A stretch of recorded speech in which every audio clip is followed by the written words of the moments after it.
నమస్తే. Welcome to our channel. కూటమి ప్రభుత్వం అధికారంలోకి వచ్చిన తర్వాత ఓన్లీ అమరావతి అభివృద్ధినే చూస్తుంది.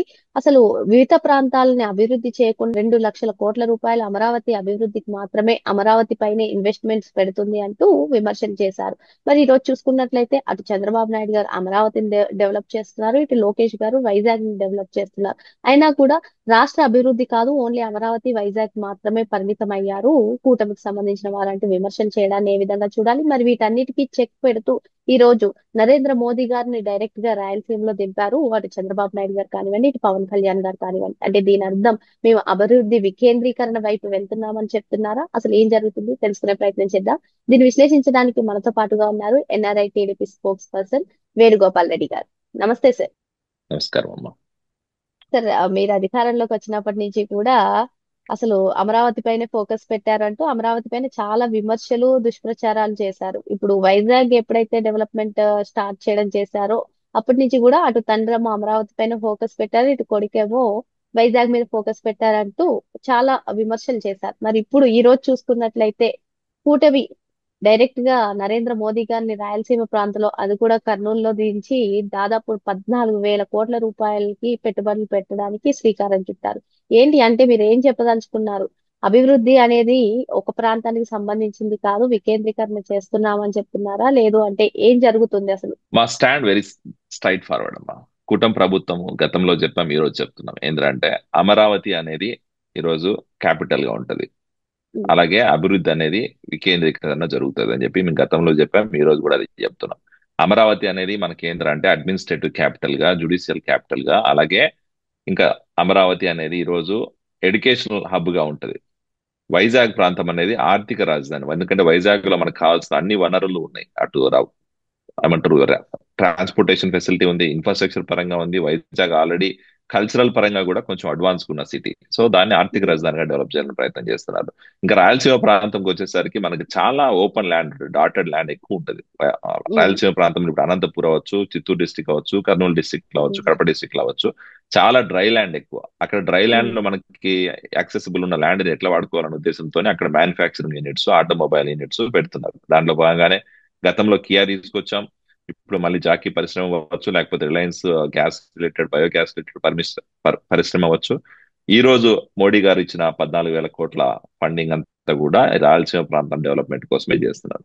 సో ఉమ్, ఇలాగేంద్రంటే అన్ని ప్రాంతాలని డెవలప్ చేయాలి. అన్ని ప్రాంతాల డెవలప్ అయితేనే ఈ రోజు రాష్ట్రం డెవలప్ అవుతుంది. అన్ని ప్రాంతాల ఉద్యోగాలు వస్తేనే యువత అందరూ కూడా వాళ్ళ వాళ్ళ ప్లేసెస్ లో ఉద్యోగాలు చేసుకుంటారు అన్న ఉద్దేశంతోనే ఈ రోజు వికేంద్రీకరణ అనేది జరుగుతుంది. గతంలో ఉమ్, మనం చూసాం, వైఎస్ఆర్సీపీ అధికారంలో ఉన్న రోజుల్లో వికేంద్రీకరణ పేరుతో వాళ్ళు చేసిన రాజకీయం చూసాం. అమరావతిని డిమాలిష్ చేసిన పరిస్థితులు మనం చూసాం. వైజాగ్ ప్రాంతంలో వాళ్ళు చేసిన నేరాలు, ఏమంటారు, అరాచకాలు చూసాం. రాయలసీమ ప్రాంతంలో వాళ్ళు చేసిన భూదందాలు మనం చూసాం. ఈ రోజు అలాంటి పరిస్థితి లేదు. ఈ రోజు ఖచ్చితంగా ఏంటంటే అమరావతి ప్రాంతంలో గతంలో చెప్పిన ప్రకారం, లేకపోతే ఎన్నికల మేనిఫెస్టోలో చెప్పిన ప్రకారం, లేకపోతే అక్కడ రైతులకు ఇచ్చిన హామీ ప్రకారం ప్రతి ఒక్కరికి న్యాయం జరగాలనే ఉద్దేశంతోనే అక్కడ క్వాంటమ్ వాల్యూ డెవలప్ చేశాం. ఎడ్యుకేషనల్ ఇన్స్టిట్యూట్స్ తీసుకొస్తున్నాం. అక్కడ పరిపాలన రిలేటెడ్ అన్ని పర్మనెంట్ బిల్డింగ్స్ కడుతున్నాం. ఇప్పుడు సచివాలయం అవ్వచ్చు, అసెంబ్లీ ఉమ్, అవ్వచ్చు, లేకపోతే ఎమ్మెల్యే క్వార్టర్స్ అవ్వచ్చు, ఎంపీ క్వార్టర్స్ అవ్వచ్చు, లేకపోతే అందరూ ఐఏఎస్ ఐపీఎస్ క్వార్టర్లు అవ్వచ్చు, లేకపోతే ఎన్ఆర్ఐ రిలేటెడ్ హబ్ అవ్వచ్చు, అన్ని కూడా అమరావతి ప్రాంతంలో డెవలప్ చేస్తున్నాం. వైజాగ్ ప్రాంతంలో ఇప్పుడు మీరు ఒకసారి చూస్తే గతంలో కంటే కూడా భిన్నంగా జరుగుతుంది పరిస్థితి. ఏంటంటే కొన్ని లక్షల కోట్ల పెట్టుబడులు ఈ రోజు వైజాగ్ ప్రాంతానికి వస్తున్నాయి. వైజాగ్ ప్రాంతము ఓకే. రోజు ఒక, ఏమంటారు, గేమ్ చేంజర్ అవ్వబోతుంది. రాబోయే రోజుల్లో రాష్ట్రానికి ఒక ఉమ్, ఆర్థిక రాజధాని ఎలా ఉండాలో అలాగే బిల్డ్ చేస్తున్నారు. ఇన్ఫ్రాస్ట్రక్చర్ పరంగా ఆల్రెడీ ఉంది. దాన్ని ఇంకా కొంచెం స్కేల్ చేసి అక్కడ పర్యావరణానికి ఎటువంటి హాని జరగకుండా, అక్కడ ఉన్న ప్రజలకు ఇబ్బందులు జరగకుండా ఈ రోజు ఆ ప్రాంతాన్ని అభివృద్ధి చేస్తున్నారు.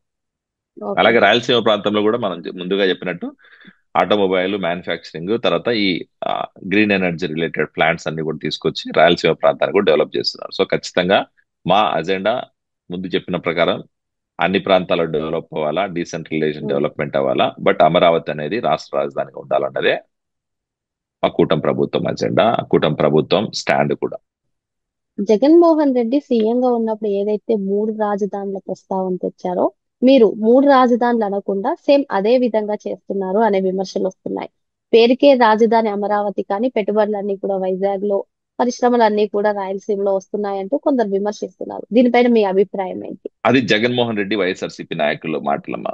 నిజంగానే మేము ఆ ఉద్దేశం ఉంటే మేము ఈ రోజు అమరావతి ప్రాంతంలో ఇన్ని ఎడ్యుకేషన్ ఇన్స్టిట్యూట్స్ పెట్టము, క్వాంటమ్ వ్యాలీ ఇనాగరేషన్ చేయము, లేకపోతే అక్కడ పర్మనెంట్ బిల్డింగ్స్ కి ఇనాగరేషన్ చేయము, ఏపీసీఆర్డీఏ బిల్డింగ్ కూడా కట్టము. అది ఉమ్, ఆలోచించుకోవాలి. ఈ రోజు వికేంద్రీకరణ లేకపోతే మూడు రాజధానుల పేర్లతో రాజకీయం చేయాలనే ఉద్దేశం రియల్ ఎస్టేట్ వ్యాపారం చేసింది, లేకపోతే ఇంకోటి చేసింది వైఎస్ఆర్సీపీ. మూడు రాజధానుల పేరుతో ఈ రోజు మేము వైజాగ్ రాజధాని అని చెప్పట్లేదు, లేదా కర్నూలు రాజధాని అని చెప్పట్లేదు. అమరావతి క్యాపిటల్, అది ఫిక్స్, దాంట్లో డౌట్ ఏం లేదు.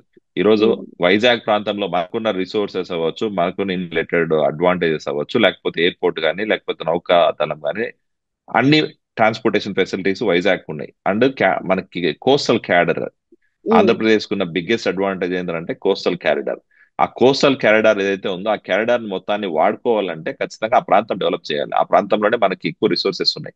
అండ్ ఇంకోటి ఏంటంటే అమ్మా, ఇప్పుడు కంపెనీస్ ఇన్వెస్ట్ చేయాలంటే ఎవరైనా కూడా ఆల్రెడీ రిసోర్సెస్ అవైలబుల్ ఉన్న place, already eco system build అయిన ప్లేస్ లో అయితే కొంచెం ఈజీగా ఇన్వెస్ట్మెంట్స్ వస్తాయి, మనం అట్రాక్ట్ చేయడం కూడా ఉమ్, చాలా ఈజీ అవుతుంది. ఉమ్, అందుకని ఈ రోజు వైజాగ్ ప్రాంతాన్ని ఐటీ సెక్టార్ కి ఐటీ హబ్ గా చేయాలని ప్రయత్నం చేస్తున్నాం. ఎందుకంటే అక్కడ ఆల్రెడీ ఉమ్, మిక్స్డ్ కల్చర్ ఉంది. ఇప్పుడు ఉమ్, సెంట్రల్ గవర్నమెంట్ చాలా కంపెనీస్ అక్కడ ఉన్నాయి, central government related. Mixed culture అనేది ఎప్పటి నుంచో వైజాగ్ ప్రాంతంలో ఉంది. దానికి ఉన్న అడ్వాంటేజెస్ ని మనం వాడుకోవాలి. అంతేగాని ఇప్పుడు మనం మొత్తం స్క్రాచ్ నుంచి బిల్డ్ చేస్తాను అని చెప్పి మేము ఎప్పుడు చెప్పలేదు. అలాంటి అలాంటి పంతాలు కూడా మా ప్రభుత్వం ఎప్పుడు నడవలేదు. అలా అని చెప్పి ఉమ్, ఈరోజు అమరావతి ప్రాంతానికి అన్యాయం కూడా చేయట్లేదు. అమరావతి ప్రాంతంలో ప్రజలకు న్యాయం చేయాలా, రైతులకు న్యాయం చేయాలా, అక్కడ భూత్యాగం చేసిన 40,000 47,000 కుటుంబాలకి ఈ రోజు న్యాయం చేయాల్సిన అవసరము, ఆవశ్యకత కుటుంబ ప్రభుత్వం మీద ఉంది. ఆ బాధ్యత మనం తీసుకున్నాం కాబట్టే ఆ సిఆర్డిఏ ప్రాంతం మొత్తాన్ని డెవలప్ చేస్తున్నారు కూటమి ప్రభుత్వం. అలాగే ఓకే. ఇప్పుడు కర్నూలు ప్రాంతంలో కూడా. సో మేము ఎక్కడ మూడు రాజధానులు అని చెప్పి మేము ఎక్కడ మోసం చేయలేదు. మూడు రాజధానులు అని చెప్పి మీలాగా రియల్ ఎస్టేట్ దందా చేయలేదు. మూడు రాజధానుల పేరుతో ఏ ఒక్క ప్రాంతాన్ని డెవలప్ చేయకుండా రాష్ట్రాన్ని రావని కాస్త అయితే కూడా చేయట్లేదు. అది ఒక్కటి ఉమ్, ఆలోచించుకోవాలి. ఖచ్చితంగా రాష్ట్రాన్ని అభివృద్ధి చేస్తున్నాం. మేము వికేంద్రీకరణ పేరుతో చేస్తున్నాం తప్ప మీలాగా మూడు రాజధానులు అని చెప్పి డ్రామాలు వేసుకుంటా రాజకీయ పాపం చేయలేదు.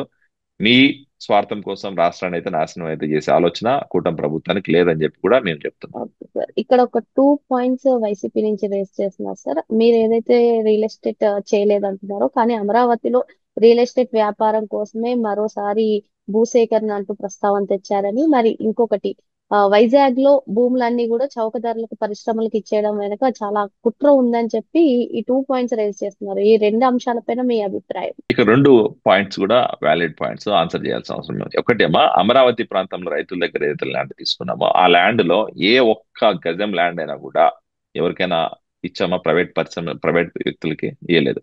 ఏ వ్యక్తికి కానీ అక్కడ గజం ల్యాండ్ ఇవ్వట్లేదు. అక్కడ ఏదైనా ల్యాండ్ అలాట్ చేస్తున్నామంటే అది గవర్నమెంట్ బిల్డింగ్స్ కి, గవర్నమెంట్ ఆఫీసెస్ కోసము, లేకపోతే పెట్టుబడులు పెట్టే కంపెనీల కోసమే ల్యాండ్ ఇస్తున్నాం అమరావతి ప్రాంతంలో. మరి అక్కడ భూదందా ఎక్కడ జరుగుతుంది? ఎక్కడ మేము రైతుల దగ్గర తీసుకున్న ప్రతి ఎకరా ల్యాండ్ కి కట్టుబడి ఉన్నాం. వాళ్ళకి ల్యాండ్ ఈ రోజు 1000 గజాల్లో ల్యాండ్ ఇవ్వడానికి. సిఆర్డిఏ ప్రాంతం మొత్తం డెవలప్ అయితే ఆటోమేటిక్ ఆ ప్రాంతం మొత్తం అంతా కూడా డెవలప్ అవుతారు, ఆ రైతులు బాగుపడుతున్న ఉద్దేశంతో ఈ రోజు ఆ రైతులు స్వతహాగా చాలా మంది ముందుకు వచ్చి ఇంకా కావాలంటే మేము ఎక్స్ట్రా ల్యాండ్ ఇస్తాం, మీరు డెవలప్ చేయండి అని చెప్పి ఉద్దేశంతో వచ్చారు. ఆ ప్రపోజల్ లో భాగంగానే సెకండ్ ఫేజ్ ల్యాండ్ అక్వైజేషన్ పోవాలని ప్లాన్ చేసింది గవర్నమెంట్. ఉమ్, అంతేగాని ఉమ్, మేము ఎక్కడ అక్వైర్ చేయలేదు. ఒకవేళ ఇప్పుడు నిజంగానే అక్వైర్ చేయాలని ఆలోచన ఉంటే గతంలో లాగానే ఇప్పుడు గతంలో 36,000 ఎకరాలు ఎట్లయితే చేసామో ఈ రోజు మళ్ళీ 40,000 ఎకరాల ల్యాండ్ అక్వైర్ చేసి ఉండొచ్చు, రైతులను ఏదో రకంగా ఇబ్బంది చేసి. బట్ మా ఆలోచన అది కాదు. రైతులు ఇబ్బందులు పడకన్నా వాళ్ళు నిజంగానే సంతోషంగా భూములు ఇస్తేనే గవర్నమెంట్ తీసుకుంటది. సో ఈ రోజు కాకపోతే రేపు ఇస్తారు, ఏకని ఎందుకు పోతారు? ఎందుకంటే ఇప్పుడు సిఆర్డీఏలో ఏదైతే 36,000 ఎకరాల ల్యాండ్ ఉందో ఆ 36,000 ఎకరాల ల్యాండ్ డెవలప్ అయితే ఆటోమేటిక్ గా ఇస్తారు మిగతా ల్యాండ్ కూడా. సో దాని ఎక్కడ ఉమ్, మేము భూదందా చేయాల్సిన అవసరం లేదు, మేము రైతుల దగ్గర బలవంతంగా భూములు లాక్కునే అవసరం కూడా లేదు. ఇంకా రెండోది, వైజాగ్ ప్రాంతంలో మేము ఈ రోజు ఏదో అక్కడ ఫ్రీగా ల్యాండ్ ఇస్తున్నాము, 99 పైసలకి ల్యాండ్ ఇస్తున్నాం అని చెప్పి వైసీపీ ప్రచారం చేస్తుంది. అవును.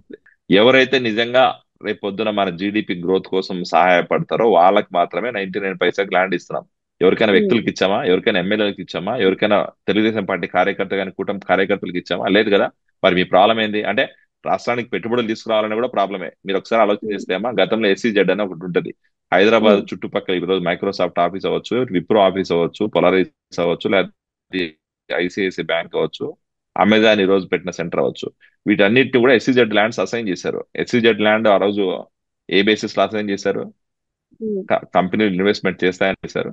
ఆ SEZ లో ఈ రోజు ఆంధ్రప్రదేశ్ గవర్నమెంట్ అసైన్ చేసిన ల్యాండ్ కూడా కేవలం పెట్టుబడుల ఆకర్షణ కోసం తప్ప ఇక్కడ ఎక్కడ అవినీతి జరగట్లేదు, ఇక్కడ ఎక్కడ భూ అక్రమాలు జరగట్లేదు అని చెప్పి మనం గమనించాలి. వైసీపీ చేస్తున్న ప్రచారం అంతా కూడా ఏంటంటే వాళ్ళు వాళ్ళకి ప్రజల్ని ఎట్లా డైవర్ట్ చేయాలనేది వాళ్ళకి తెలుసు. ఆ ప్రజల్ని ఓకే ఎట్లా సార్. ఏమంటారు మోసం చేయాలనేది వాళ్ళకి తెలుసు.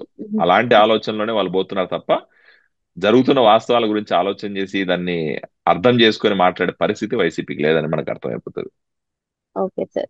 మరి కూటమి ప్రభుత్వం ఎప్పుడూ కూడా ఒక ప్రాంతాన్ని అభివృద్ధి చేయాలని చూడదని చెప్పి డీసెంట్రలైజేషన్ కి ప్రిఫరెన్స్ ఇస్తుందని చెప్పి వేణుగోపాల్ రెడ్డి గారు చెప్తున్నారు. మరో అంశంతో మళ్ళీ కలుద్దాం. Thank you sir. Thank you అమ్మా.